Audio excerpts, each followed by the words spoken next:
Ginagamit din ng Panginoon yung tribulation o yung paghihirap natin para tayo ay mag-grow. Bakit? Paano? Naghihirap na nga ako. Diba? May problema na nga ako. May mga problema na nga ako. Tapos sabihin mo, yan, gamit ng tools ng Panginoon yan para mag-grow ako. Totoo yan. Sabi doon sa 1 Peter chapter 5 verse 10. Sa natin? Sa 1 Peter chapter 5 verse 10 na nakita natin.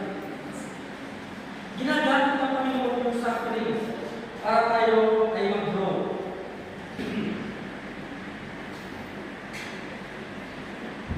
First Peter chapter 5 verse 10. Sabi ko,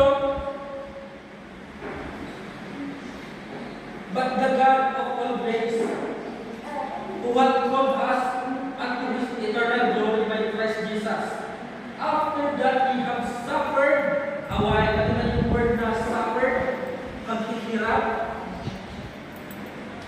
After that we have suffered a while, make you perfect. Amen? Make you perfect, establish, strengthen, settle you. Ginagamit pala ng Panginoon paghihirap o yung tribulation para tayo mag-grow. Para tayo mag-grow.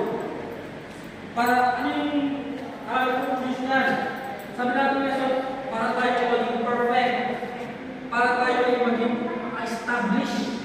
Tumibay yung ating pananampalataya.